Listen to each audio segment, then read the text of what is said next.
So we'll go ahead with next question. Question number 8. A ball is projected vertically upwards with a certain initial speed. Another ball of the same mass is projected at an angle of 60 degree with the vertical, 60 degree with the vertical.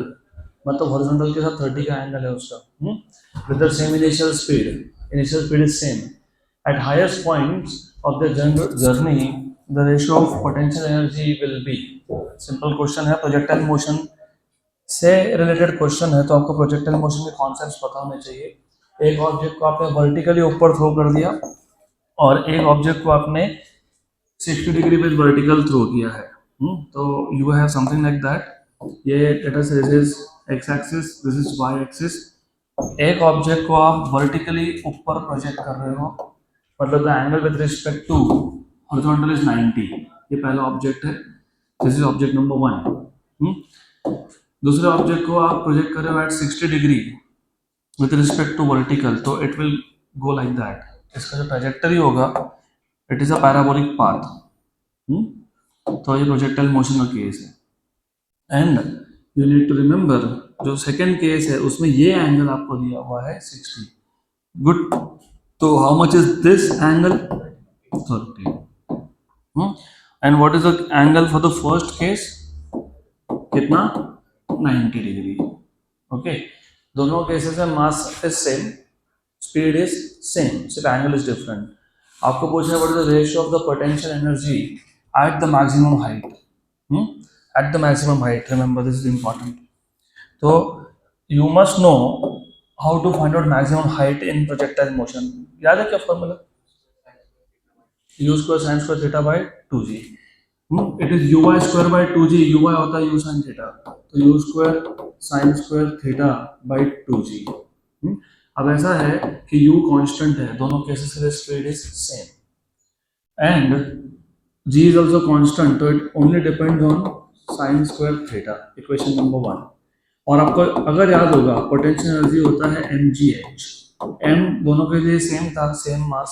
m constant, g constant, मतलब potential energy is basically proportional to h and h is proportional to sine square theta.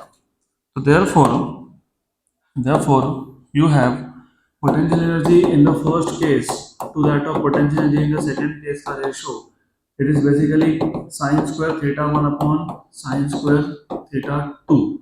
sin 90, पहले case में angle 90 था, वो तो 1 हो गया। दूसरे case में कितना है? 30। कितना है? 30। What is sin 30? 1/2, 1/2 का स्क्वायर 1/4 तो आ गया 4, तो 4:1।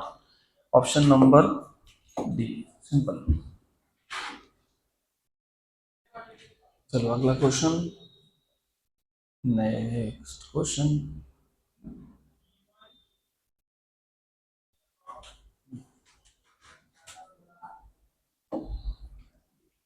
A mass of 0.5 kilogram moving with a speed of 1.5 meter per second on a horizontal smooth surface collides with a nearly weightless spring of force constant 50 Newton per meter. The maximum compression of the spring would be। Simple सा question है, पहले question समझा देता हूँ आपको मैं। हमारे पास एक मास है 0.5 kg, it is moving with some speed of 1.5 on horizontal surface. It collides with a nearly massless spring with force constant 50 Newton पर मीटर। 50 दिया हुआ है ना? यस। तो इमेजिन, लेट अस इमेजिन हमारे पास एक रिजिड सपोर्ट है। इस रिजिड सपोर्ट पे लेट अस से मैंने यहाँ पे एक स्प्रिंग लगा दिया, यहाँ पे ऐसा एक स्प्रिंग रख दिया, स्प्रिंग ऐसा लगा के रख दिया। Then we have an object which is moving towards this spring with some speed। अभी थोड़ा सा कॉन्सेप्ट अच्छे से समझ लो। ये बिफोर कोलिजन का सिनारियो है, this is before collision.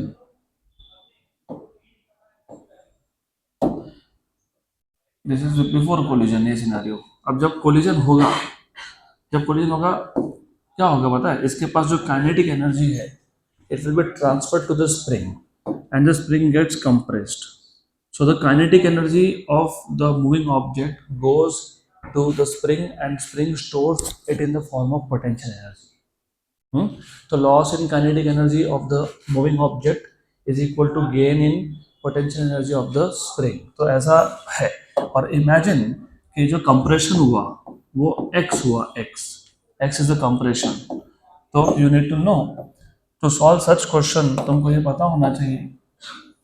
Conservation of energy ही लगा रहे हैं हम लोग, तो loss in kinetic energy of the object should be equal to gain in potential energy of the spring।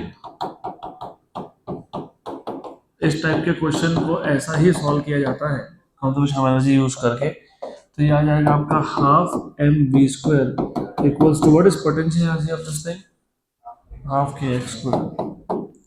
Half cancel हो गया, तो m v square equals to k x square. आपको पूछा क्या है, क्या पूछा आपको, मैक्सिमम कंप्रेशन मतलब एक्स पूछा है, तो x square equals to m v square by k. तो वैल्यू सब्स्टिट्यूट कर दो। What was the mass of the object given to you, 0.5। What was the speed of the object given to you, 1.5। And how much was the spring constant. अच्छा 1.5 का square करना पड़ेगा, half m v square था वो, upon 50। पक्का पक्का, this is 1 जा, this is 100 जा। श्योर। व्हाट इज 1.5 का स्क्वायर, मत करो मत करो, बिल्कुल मत करो, क्योंकि ये स्क्वायर रूट लेना पड़ेगा। तो 1.5 इंटू 10 रेज़ टू -1, 0.15। तुम्हारे सारे के सारे वैल्यूज जो थे वो SI सिस्टम में थे क्या, तो ये क्या आएगा, metre, 0.15 metre, option number A. अगला question, a body is falling freely under the action of gravity alone in vacuum। So there is a body which is falling freely under the action of gravity in vacuum। vacuum मतलब air drag नहीं होगा। तो जब air drag नहीं होता है तो उस केस में टोटल एनर्जी कॉन्जर्व होता है, क्योंकि वहाँ पे if the body is falling potential energy is decreasing and kinetic energy is increasing। तो कॉन्जर्वेशन टोटल एनर्जी का होता है, पोटेंशियल और काइनेटिक का अलग से नहीं होता है। Which of the following quantities remain constant during the fall? As I just told you, total mechanical energy। Or which of the following quantities remain constant during the fall is total mechanical energy। Good, good। Next question। ये question JEE mains का PYQ है। तो simple question है, a good question also। A frictionless track ABCDE ends in a circular loop of radius r। A body slides down the track from point A। A point से body है which is sliding down the track, which is the highest, which is at the highest, at a height of 5 centimeter, not highest, at a height of 5 centimeter। तो ये जो A point से body slide down होना start हुआ, ये A point का height आपको दिया है, कितना दिया है, 5 centimeter। Maximum value of R for the body to successfully complete the loop। मतलब क्या क्वेश्चन था, चलो क्वेश्चन वापस एक बार मैं रीड कर लेता हूँ थोड़ा slow and so that you understand. एक फ्रिक्शनलेस ट्रैक है, ये फ्रिक्शनलेस ट्रैक है, okay. It ends in a circular loop of radius r।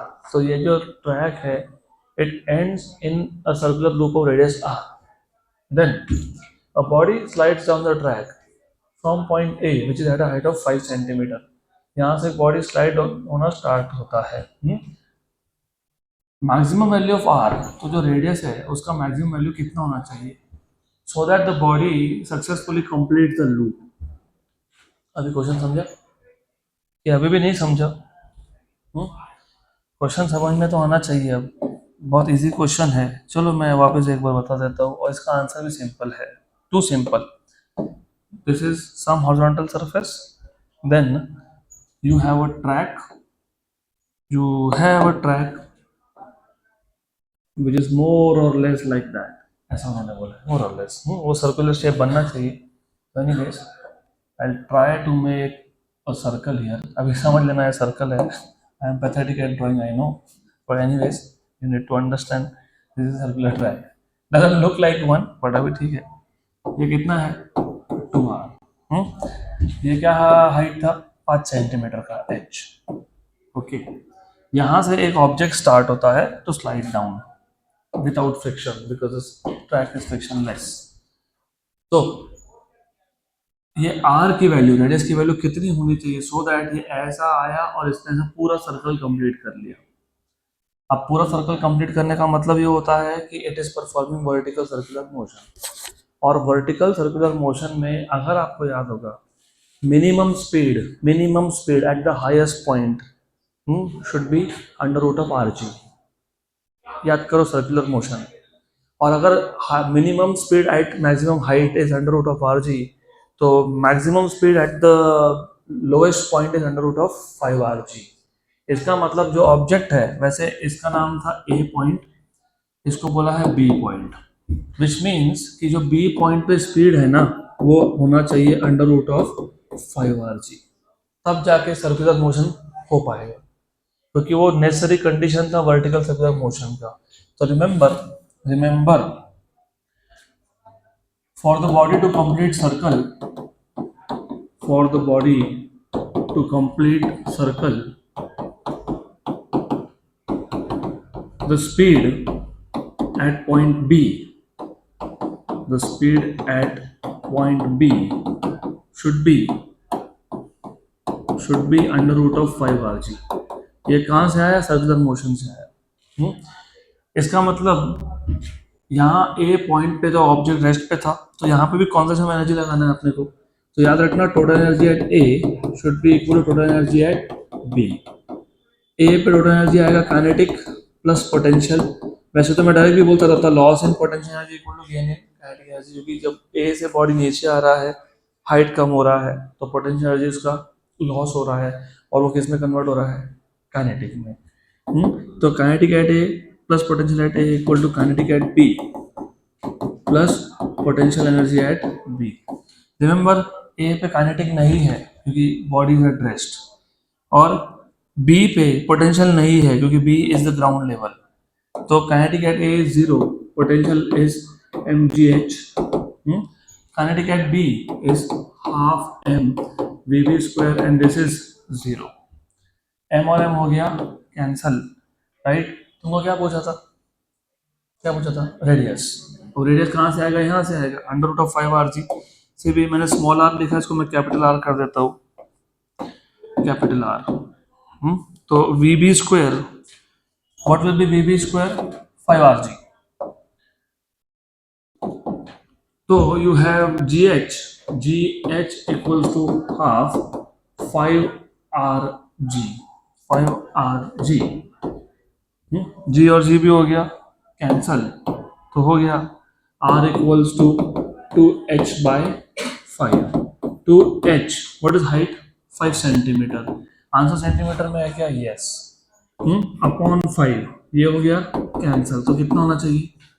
2 centimetre. Option number D. Done. चलो अगला क्वेश्चन. Next question.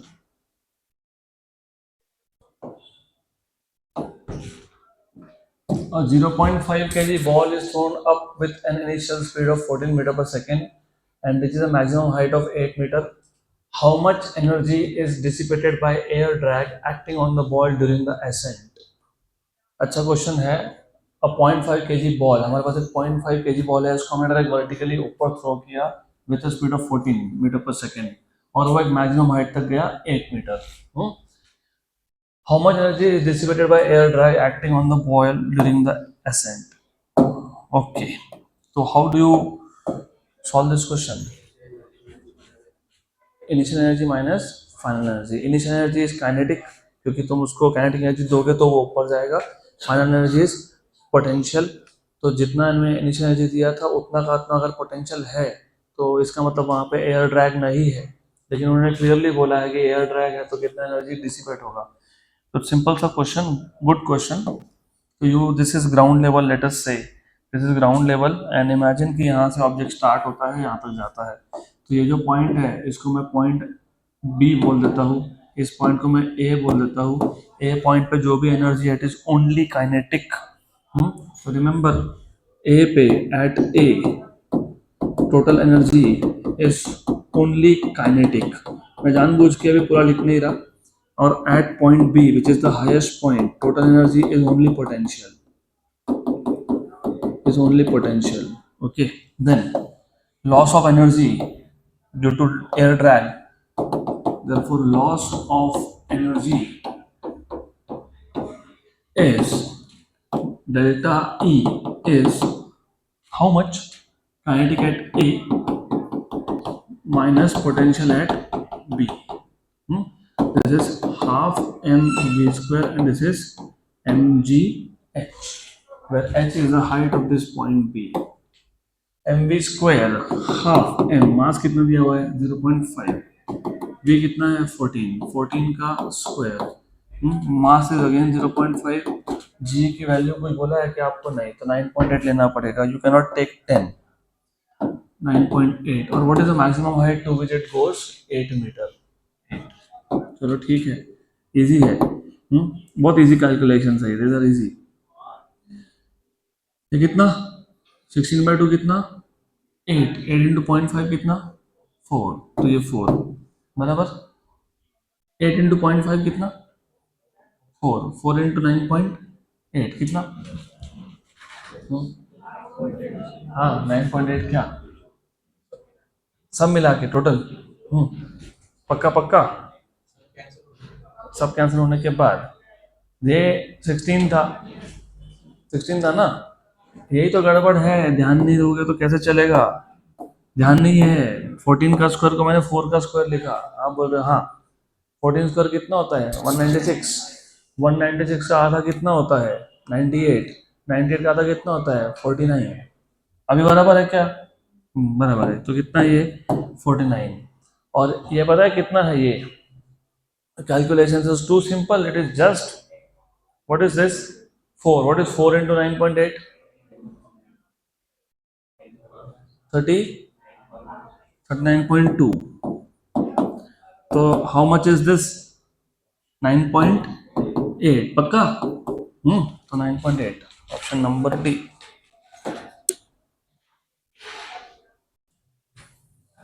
चलो अगला question. Next question. An ice cream has a marked value of 700 kilocalories. How many kilowatt hour of energy will it deliver to the body as it is digested? Good question. Ice cream सुन के थोड़ा सा भूख भी लग गई. तो anyway, so we have an ice cream which has a marked value of 700 kilocalories. How many kilowatt hour of energy will it deliver to the body if digested? बताओ कैसे सॉल्व करोगे? ओके, तो अभी इसको देखो, बहुत सिंपल चीज़ है. अगर तुमको कन्वर्जन फैक्टर्स याद नहीं है ना, कोई बात नहीं, मैं आपको एक सीधा सीधा मेथड बता देता हूँ. If you do not remember, don't worry. यहाँ ध्यान दो, कन्वर्जन फैक्टर्स तुमको पता होने चाहिए. नहीं पता, doesn't matter really. What you should do is, kilo calorie से किस में जाना है तुमको? किलोवाट आवर में. तो what you must first do is that 1 kilo calorie, 1 kilo is 1000, 1 calorie is 4.2 joule. मतलब 1 kilo calorie corresponds to 4200 joule.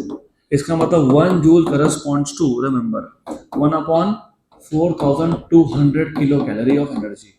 ये आपको याद रखना है. You need to remember this. Okay, तो इसको मैं इक्वेशन नंबर 1 बोल देता हूँ. अच्छा, वैसे तुम 1 किलो कैलोरी की बात कर रहे हो यहाँ पे, तो 700 अगर बोलोगे 700 के लिए क्या करेंगे फिर? Multiply by 700. पक्का पक्का. तो 700 के लिए मल्टीप्लिकेटिव फैक्टर आ जाएगा 700. तो रहने दो, इसको ऐसा रहने दो फिलहाल. देन आपको किलो कैल को किस में कन्वर्ट करना है? Kilowatt hour. बराबर. तो 1 kilowatt hour 1 kilo is 10⁻³ watt. What is watt? Joule पर सेकेंड. हाँ कि नहीं? यस. एंड आर मतलब 60 मिनट इंटू 60 सेकेंड्स. तो 60 भी हो गया, मतलब सेकेंड भी हो गया, कैंसल. तो वैट था जूल पर सेकेंड, और आर को मैंने सेकेंड में कन्वर्ट किया, तो सेकेंड हो गया, कैंसल. तो ये कितना आ गया तुम्हारा? तो 1 kilowatt hour is how much? 3600 into 10⁻³ 3600 into 10⁻³ 3600 into 10⁻³ मतलब 3.6 इंटू 10⁻⁶. बराबर. 5 नहीं आता ना वो, 6 आता है। Okay good. तो यह आ गया आपका जूल में। अभी एक काम करो, यहाँ से 1 जूल निकालो। 1 जूल निकाल लिया। 1 जूल क्या आएगा यहाँ से? 1/3.6 into 10⁻⁶ kilowatt hour. Equation number 2। Yes और नो? पक्का? गुड। तो अभी कनेक्ट करो पहले इसको। तो इक्वेशन नंबर 1 का लेफ्ट हैंड साइड क्या है? 1 जूल। इसका भी क्या है? 1 जूल। तो therefore from 1 and 2 you will get 1 upon 4200 kilocalorie corresponds to 1 upon 3.6। ये 3.6 का ना, मैं एक काम करेंगे, 3.6 को मैं 3600 ही लिखता हूँ। I just don't want decimals, तो मैं यहाँ से हटा देता हूँ, इंटू 10⁻³ कर देता हूँ। I just see something cancelling out, इसके लिए मैं ऐसा कर रहा हूँ, बाकी कुछ नहीं है। तो 3600 इंटू 10⁻³ मैं से वो कैंसलेशन का पैरामीटर देख के इसको मैं चेंज कर रहा हूँ। तो you have something like that, ऐसा आ गया। पक्का पक्का? किसमें आ गया ये? किलोवाट आवर में। This is in kilowatt hour. Sure? Check कर लो, there is no correction. Good, very good. अभी ऐसा है, यू नो, ये one kilo calorie corresponds to this much kilowatt hour. तुमको कितना पूछा है? 700। कितना पूछा है? 700। तो यहाँ पे क्या लिखेंगे? 700। यहाँ पे क्या लिखेंगे? 700। Very good. वैसे भी वो कैंसिल होने वाला था। Sure sure, good. ठीक है, बाद में लिखते हैं इसको, पहले इसको मैं कैंसिल करता हूँ। I write it, I do it later, don't worry, वो कर लेंगे हम लोग। यू नो 7 का 6 and 7। Sure sure, very good. Okay, तो हो गया 6 एंड 7 एंड तो 1 किलो कैलोरी करस्पॉन्ड्स टू 7/6 और ये 10⁻³ किलोवाट आवर। तुमको डायरेक्ट कन्वर्जन पता होता ना, ये सब करना नहीं पड़ता, but because you do not remember तो करो फिर अब ये सब। अभी इसके आगे दिस इज 1 किलो कैलोरी, तुमको कितना पूछा है? Multiply by 700। तो you just have to multiply by 700। तो ऐसा होता है जब डायरेक्ट पैरामीटर्स नहीं पता होते, कन्वर्जन फैक्टर, तो ये सब करना पड़ता है फिर। तो 7 इंटू 7 कितना हो गया?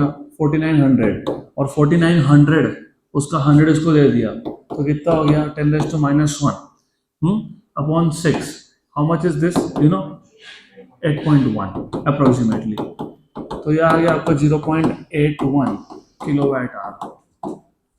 0.81, ऑप्शन नंबर 8। तो अभी नेक्स्ट टाइम से I don't want you to do all this. Remember this. 1 kilocalorie is 7/6 into 10⁻³ kilowatt hour. Straight forward. ये स्टेप के बाद सीधा तुम्हारा सिर्फ 700 से मल्टीप्लाई करने का काम बाकी रहेगा। तो what is, how much is 1 kilocalorie in kilowatt hour into 10⁻³ 7/6 into 10⁻⁻3. How much is 1 kilocalorie in joule? 4200.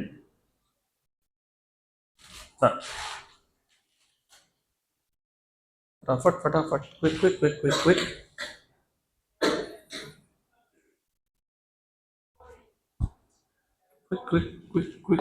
quick.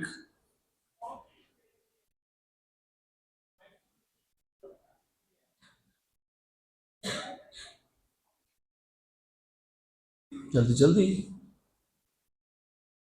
Fast.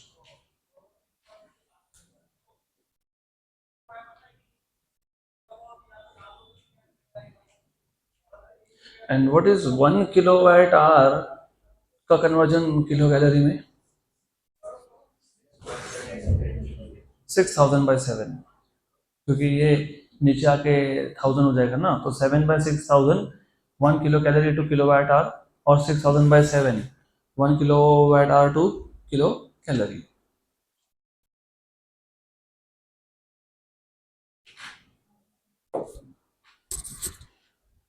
So next question. Question.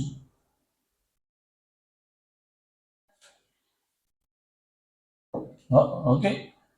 What is the velocity of the bob of a simple pendulum at its mean position if it is able to rise to vertical height of 10 centimetre? ये भी हमने कहीं तो पहले solve किया था, फिर भी वापस कर लेते हैं.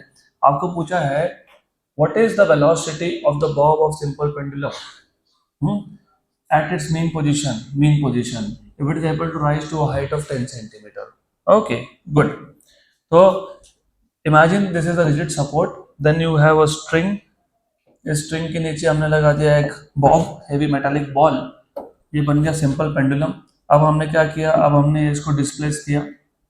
मान लो यहाँ तक लाए और रिलीज कर दिए. रिमेंबर, यहाँ तक लाए और रिलीज कर दिए. ये ए पॉइंट है, ये बी पॉइंट है, यहाँ पे स्पीड 0 है और फाइनल स्पीड आपको पूछा है. पक्का पक्का, this is what they are telling you. Then you have to know how to solve this question. कैसे करते हो, कैसे करोगे? Under root of 2gh. Simple, क्योंकि हमको सिर्फ ये समझना है कि जो ये वर्टिकल हाइट था, even though pendulum is performing this oscillatory motion, लेकिन अल्टीमेटली ए और बी इन दोनों में वर्टिकल डायरेक्शन में कितना डिस्टेंस है, h. हाँ, तो फिर हमको ये पता होना चाहिए कि डायरेक्टली हम b square equals to u square plus 2as use कर सकते हैं. इसमें v square equal to u की वैल्यू 0 है, 2gh यूज कर सकते हैं, तो v equal to under root of 2gh हो जाएगा. g की वैल्यू 9.8 दिया हुआ है और h का वैल्यू कितना दिया हुआ है, 10 सेंटीमीटर. मतलब मीटर में कितना आएगा, 10⁻⁻1. 10 इंटू 10⁻2 प्लस 10⁻1. तो ये कितना हो गया पता है? दिस इज 19.6 और 10⁻1 मतलब कितना, 1.96. उसका रूट कितना होता है पता है, 1.4. तो 1.4 मीटर पर second. Option number B. Done. Next question. A rifle bullet loses 1/20th of its velocity in passing through the plank. Plank मतलब एक वुडन बॉक्स होता है. The least number of such planks required to stop the bullet is. Very good question. अगर एक rifle का bullet एक plank से पास होने के बाद 1/20th ऑफ वेलोसिटी उसका लॉस हो जाता है, 1/20th ऑफ इनिशियल. मतलब एक प्लैंक से पास होने के बाद जो फाइनल वेलोसिटी है वो u/20 है ना.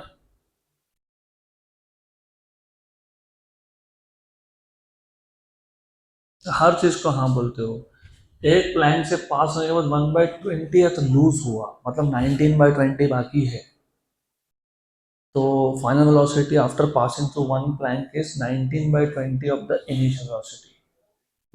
एक प्लैंक से तो कितने प्लैंक लगने वाले हैं उस बुलेट को रोकने के लिए? देखो, एक क्वेश्चन सॉल्व करना, इट इज टू सिंपल और मैं अभी अपना स्पीड बढ़ाने वाला हूँ because I have been going way too slow than my speed. अब ऐसा है, आपको क्वेश्चन में एकदम क्लियरली बोला कि एक प्लैंक से पास होने के बाद जो वेलोसिटी है वो 120 से कम हो रहा है. एक प्लैंक से पास होने के बाद वेलोसिटी 120 से कम हो रहा है, 1/20 टाइम्स. सिंगल प्लैंक से पास होने के बाद एक सिंगल प्लैंक है, यहाँ पे बुलेट जाएगा, इनिशियल स्पीड कितना लेके जाएगा, u. यहाँ से जब निकलेगा तो स्पीड कितना होगा, 19/20 ऑफ u.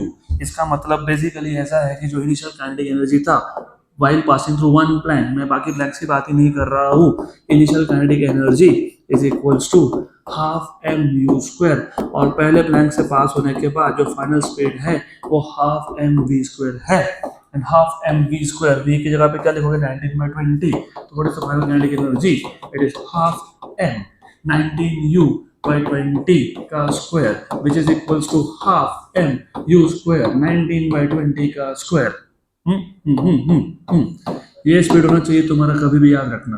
तो what is the loss, how much is the loss of energy? By the way, work done by the plank, क्योंकि यहाँ पे प्लैंक रेजिस्टिव फोर्स लगा रहा है पुलेट पे, तो work done appears as change in kinetic energy. तो work done here appears as change in kinetic energy. And what is change in kinetic energy? Initial energy minus final energy. Of course, this is loss of energy. This is loss of energy, right? So how much is this? It is half mu square minus half m u square 19/20 का square. कब से तुमको यही तो मैं पूछ रहा था कि एक प्लैंक से पास होने के बाद एनर्जी कितना लॉस हुआ, तो एनर्जी इतना लॉस हुआ एक प्लैंक से पास होने के बाद। So for a single plank, that's what you have. पक्का पक्का। हमको बोला है कि पूरा एनर्जी लॉस करना है क्योंकि उसको रोकना है, मतलब उसका पूरा एनर्जी खत्म होना चाहिए। तो वो कैसे फाइंड करते हैं? So number of planks required is, कैसे फाइंड करते बताता हूं मैं। Therefore number of planks to stop the bullet, to stop the bullet. So you have to understand, what you have to understand is that कि जो final energy है वो final energy एकदम से होना चाहिए जीरो, सारे प्लैंक से पास होने के बाद जीरो, क्योंकि उसको रोकना है। और इनिशियल कितना था? हाफ एम यू स्क्वायर, बराबर। और ये कहाँ से आएगा? वर्क डन, बराबर। लेकिन वर्क कितने प्लैंक्स कर रहे हैं? एन। एक प्लैंक ने कितना वर्क डन किया तो तुमने पहले से फाइंड करके रखा, पक्का। तो नंबर ऑफ प्लैंक्स अगर तुमको फाइंड करने to stop the bullet, basically it is क्या किया हमने? Total work done equal to total change in kinetic energy. तो what I have done is to find out number of planks, मैंने ये किया, मैंने बोला कि एक प्लैंक ने कितना वर्क किया वो निकाल लिया। फिर therefore total work done by n planks, total work done by n planks equals to total change in energy. That is what it is. This is total change in energy. This is what I am doing. पक्का पक्का। तो ये जो equation मैंने लिखा है, number of planks find तो करने वाला हूँ, लेकिन ये जो इक्वेशन मैंने लिखा है ये यहाँ से आया है। हो गया? तो मुझे अभी बताओ, now you have to tell me how to find out number of planks divide by one work done. तो यहां से तुमको मिल जाएगा therefore number of planks equals to n equals to half mu square divided by work done by a single plank. हो गया? Good. तो this is equals to half mu square upon what was work done by single plank, half mu square 1 minus 19/20 का square. Half mu square हो गया cancel, तो 1 upon 1 by 19 का, what is 19 का square? 3। 19 square 361 upon how much? 400। तो ये आ गया आपका 400, क्रॉस मल्टीप्लाई कर लो और ऊपर जाएगा ये 400 अपॉन 400 माइनस 361 कितना होता है? 39। What is 400 by 39? 10 point something, 10 के आसपास, मतलब 10 के ऊपर, 10 पॉइंट whatever 10 पॉइंट समथिंग। तो 10 पॉइंट whatever it is 10 से थोड़ा सा ज्यादा, मतलब 10 प्लैंक तो क्रॉस कर गया, 11वें में आके रुक गया, तो दैट इज ऑप्शन सी। तो मोर देन 10, तो that is 11 planks are required, क्योंकि 10 तो क्रॉस हो गए ना, 11वें में आके वो रुका, तो 11 प्लैंक्स। तो I give you a trick, इतना सारा करने की जरूरत नहीं है। तुम ना सिर्फ पहले प्लैंक पर जब आए ना, इस पे से ही तुमको आंसर मिल जाएगा। हाउ? देखो, work done by one plank is loss of energy of the bullet in passing through one plank. अभी लॉस ऑफ एनर्जी का तो तुमने फॉर्मूला यहाँ पे बना ही लिया। ये हाफ mu स्क्वायर को फिलहाल भूल जाओ, just pay attention on this number. This is 1 minus 361 by 400, मतलब 400 माइनस 361 बाय 400, मतलब 39 बाय 400। 39 बाय 400, बराबर। तो ये जो नंबर है ना, ये 9% के आसपास आता है, क्योंकि अगर मैं 39 बाय 400 को 40 बाय 400 मान लेता हूँ तो 1/10, फ्रैक्शन में 1/10, परसेंटेज में 1/10 होता है 10%। मतलब एक प्लैंक से पास होने के बाद, और रिमेंबर ऊपर 39 था, मैंने 40 बनाया, मतलब एक प्लैंक से पास होने के बाद लगभग 9 पॉइंट सम परसेंट का एनर्जी लॉस हुआ। बराबर, कितना? 9 पॉइंट सम परसेंट। तो 10 प्लैंक से पास होने के बाद कितना एनर्जी लॉस होगा? 99 पॉइंट सम परसेंट, क्योंकि एक प्लैंक से पास होने में 9% 0.8 ऐसा कुछ एनर्जी जा रहा है। तो 10 प्लैंक से पास होने के बाद 99% एनर्जी लॉस हो गया टोटल का, बराबर। तो 11वें प्लैंक में आने के बाद वो रुक जाएगा, तो डायरेक्टली यहीं पे तुम्हारा आंसर खत्म हो गया था अगर आप परसेंटेज वाइज सोचते तो। इसलिए मैंने आपको तब बोला कि पहले मुझे बताओ what is the change of energy in percent while it passes through one plank. तो यहीं पे तुम्हारा आंसर आ गया था। तो anyways you have to start thinking in those terms also. अगला question, the kinetic energy acquired by a mass m in traveling a certain distance d starting from rest under the action of a constant force directly proportional to it is a joke. The kinetic energy acquired by a mass in traveling a certain distance d starting from rest under the action of constant force is. तो बताओ अभी इसको solve कैसे करेंगे? Kinetic energy acquired, kinetic energy acquired, kinetic energy acquired, work done is change in kinetic energy. What is work done? Force into distance, क्योंकि ये तो distance बोला है, equals to kinetic energy, बराबर, करेक्ट। तो फोर्स इंटू डिस्टेंस, अब बताओ does it depend on मास? आप बोलोगे नो, लेकिन फोर्स तो होता है मास इंटू एक्सेलरेशन, फिर तुमने कैसे बोल दिया नो? अब बताओ directly depends on mass, yes no yes yes, फिर और सोचो और बताओ। ये तुम्हारे लिए ट्रैप सेट किया उन्होंने, ट्रैप, फंसोगे इसमें, क्योंकि यहाँ बोलोगे कि मास पे डिपेंड नहीं करता, फिर यहाँ बोलोगे अच्छा हाँ लेकिन फोर्स तो m into a होता है, डिपेंड करता है। तो अगर फोर्स कांस्टेंट है तो तुमको यहीं पे बोलना है कि फोर्स कांस्टेंट है, मतलब kinetic energy is basically proportional to only distance, क्योंकि फोर्स कंटिन्यूसली लगते जा रहा है तो डिस्टेंस पे डिपेंड कर रहा है, मतलब it is independent of mass. Otherwise you will fall into trap और फिर बोलोगे ऑप्शन डी। तो ऐसा करो मत, क्योंकि फोर्स कांस्टेंट बोला ना तो हमारा काम यहीं पे खत्म हो गया। Kinetic energy is just proportional to distance, जितना डिस्टेंस ज़्यादा कवर होता जाएगा उतना काइनेटिक एनर्जी बढ़ता जाएगा। अगला क्वेश्चन, नेक्स्ट क्वेश्चन। हाँ, I was waiting for this question to come, क्योंकि ये क्वेश्चन है सिंपल, लेकिन सिर्फ फॉर्मूला नहीं पता होने की वजह से छूट जाता है ये। The potential energy of a particle in a force field is a by r square minus b by r, where a and b are positive constant and r is the distance of the particle from the center of the field. Center of the field, r is distance from the center of field, मतलब यहाँ पे central force की बात हो रही है। Central force conservative force होता है। क्या होता है? कॉन्जर्वेटिव, जैसे gravitation. For stable equilibrium, the distance of the particle is, for stable equilibrium, for stable equilibrium। मैं क्वेश्चन वापस समझा देता हूँ, तुम जरा ध्यान देना। Potential energy of a particle in a force field, एक किसी फोर्स की वजह से कितना पोटेंशियल एनर्जी आ गया पार्टिकल के पास, a by r square minus b by r, where a and b are positive constants and r is the distance of the particle from the center of the field। मतलब ये central force की बात हो रही है, मतलब ये conservative force है, क्योंकि सेंट्रल फोर्सेज होते हैं कॉन्जर्वेटिव इन नेचर।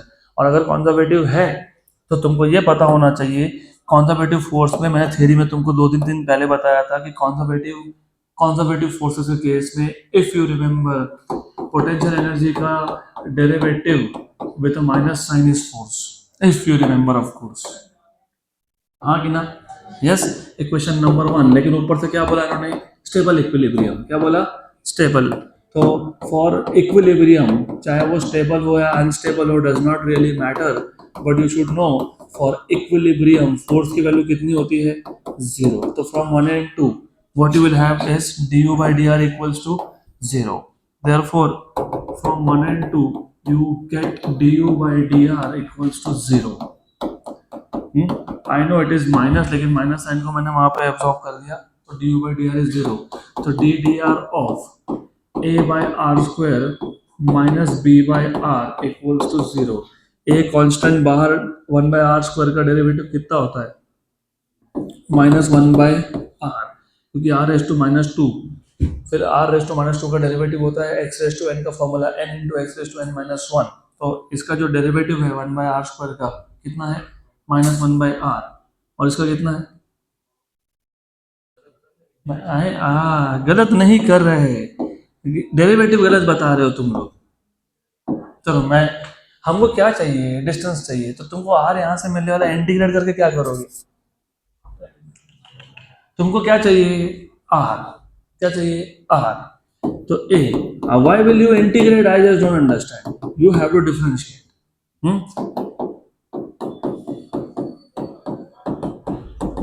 इंटीग्रेशन कब करोगे? जब पोटेंशियल एनर्जी पूछा हो, फोर्स दिया हो। यहाँ थोड़ी तुमको पोटेंशियल एनर्जी पूछा है और फोर्स दिया है। What is derivative of r raise to -2? जल्दी आंसर बताओ। -2 आर रेज टू -3 डेरिवेटिव गलत बता रहे थे तुम मेरे को। B, what is r raise to -1 का डेरिवेटिव? -1 बाय, हाँ ओके, अभी सही है। Now you are speaking. पक्का? गुड। तो you have here -2a by r cube. देख लो, हाँ, ये -2a बाय आर क्यूब, और ये माइनस माइनस क्या हो गया? प्लस। तो प्लस क्या लिखेंगे? b by r square equal to क्या लिखेंगे? 0। तो मैं इसको ऐसा लिखूं क्या? 2a by r cube equals to b by r square लिखूं क्या? यस, लिख सकता हूं मैं। ये कैंसिल हो गया क्या? यस हो गया। तो r की वैल्यू कितनी आई? 2a by b। तो 2a by b, 2a by b, option B. चलो अगला क्वेश्चन, नेक्स्ट क्वेश्चन। ये क्वेश्चन उसी टाइप का क्वेश्चन है, तो it will be assignment for you. Now I will jump directly to power. A body is initially at rest. It undergoes one-dimensional motion with constant acceleration. The power delivered to it at time t is proportional to। बहुत simple सा question है। आपको बोला है body is initially at rest, u की value 0 बोली है। It undergoes one dimensional motion, so it is moving along one axis with constant acceleration, a is constant. The power delivered to it at time t is proportional to। So how do you find out power? What is the formula of power, by the way? जल्दी बताओ, ये तो easy question है। What is power? Power work upon time. ठीक है। I was expecting directly force into velocity, but anyways it is force into displacement upon time. तो it is basically force into velocity.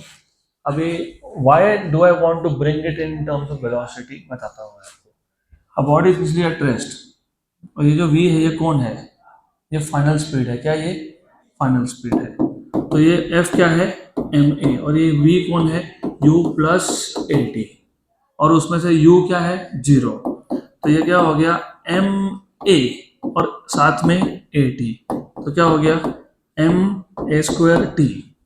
अब body का मास तो constant है, acceleration भी constant है, तो फिर p किस पे डिपेंड करेगा? Proportional to t। तो directly proportional to t, option number B. अगला क्वेश्चन।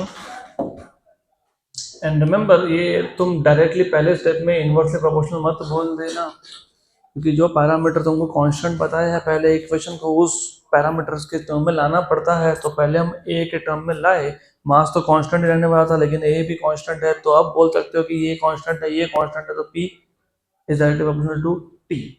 पहले स्टेप में नहीं तो बोल दूंगे इनवर्स रिलेशन गलत है वो। नेक्स्ट क्वेश्चन भी वैसा ही है। A car of mass m starts from rest, u is 0, and accelerates so that its instantaneous power delivered to the car has a constant magnitude of p0. So that instantaneous power delivered to the car has a constant magnitude p0. The instantaneous velocity of this car is proportional to। तो एक गाड़ी है जो rest से start हुआ, उसका मास m है, it is accelerating so that कि जो इंस्टेंटेनियस पावर है वो हमेशा क्या रहेगा? Constant p0। तो इस केस में जो वेलोसिटी है वो टाइम के साथ कैसा रिलेशन रखता है? That is what they are asking. चलो ध्यान दो, यहाँ पे देखो, ऐसा है, कैसा है कि एक गाड़ी है, एक कार है जो रेस्ट से स्टार्ट हुआ है, और वो एक्सेलरेट हो रहा है, मतलब उसका स्पीड तो बढ़ रहा है, राइट? क्यों बढ़ रहा है? क्योंकि उसमें ना हर इंस्टेंट ऑफ टाइम पे सेम पावर डिलीवर करना है, क्योंकि टाइम की वैल्यू बढ़ रही है, तो बेसिकली स्पीड भी बढ़ना चाहिए, so that it gives always constant power. तो you should start by saying कि हाँ, हमको पता है कि पावर ये होता है, हाँ, फिर हमको तो ये भी पता है कि ये ऐसा होता है, फिर हमको तो ये भी पता है ना, क्या पता है हमको? अच्छा, ये p0 लिखने की भी जरूरत नहीं है तुमको, ठीक है? फिर हमको तो पता है कि ये भी पता है क्या होता है, v by T, acceleration is v by T, और ये v, तो क्या हो गया? mv square by T. अब इस इक्वेशन में मास गाड़ी का चेंज होने वाला है नहीं, पावर उन्होंने बोला है कि कांस्टेंट चाहिए, तो मुझे ये बताओ constant equals to v square by t आया कि नहीं? तो v square proportional to t आया कि नहीं? तो v proportional to t raise to half आया कि नहीं? आया, तो तुम्हारा आंसर भी तो आया।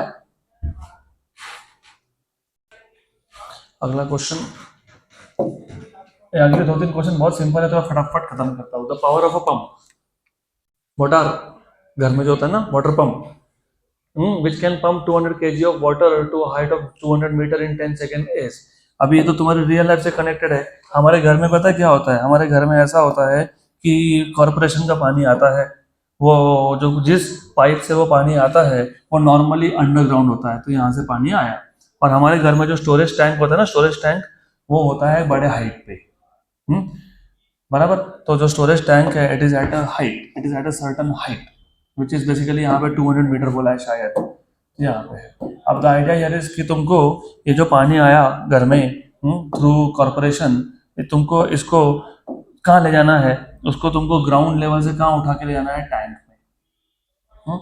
तो you are suppose to pump water from ground level to this particular height.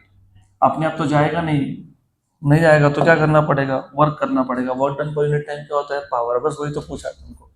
What is the power of that motor that you are using to pump 200 kilogram of water to a height of 200 meter in 10 seconds? मास दिया है, height दिया है, और तुमको ये भी बताना चाहिए यहाँ से यहाँ ले जाने में चेंज इन पोटेंशियल एनर्जी हुआ। तो यहाँ पे तुम power equal to work upon time लिखोगे, लेकिन this time work is not change in kinetic energy, it is change in potential energy. क्योंकि हाइट चेंज हो तो पोटेंशियल एनर्जी चेंज हुआ। और तुमको पता होना चाहिए for small height change in potential energy is mgh। क्या होता है वो? mgh upon T. m की वैल्यू कितनी? 200। g की वैल्यू 10 लेने के लिए बोला है क्या? यस। हाइट कितना? 200। टाइम की वैल्यू कितनी बोली है? 10 सेकेंड। तो ये हो गया 200 इंटू 200 कितना? 40,000, मतलब 40 इंटू 1000 मतलब 40 kilowatt. 40 kilowatt, option number A. अगला question, next question. A force of 2i cap plus 3j cap plus 4k cap Newton acts on a body for 4 seconds. Produces a displacement of 3i cap plus 4j cap plus 5k cap. The power used is simple सा question है, extremely simple. Power is work upon time. Work is force vector dot displacement vector. तो ये आ गया आपका F bar S bar upon T. What is F? What is F bar? 2i cap plus 3j cap plus how much? 4k cap. What is displacement?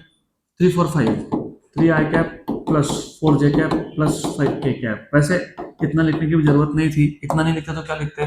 fx sx plus fy sy plus fz sz upon t। Done, simple. What is fx? 2 2 into 3 6 3 into 4 12 4 into 5 20। और time कितना बोला है तुमको?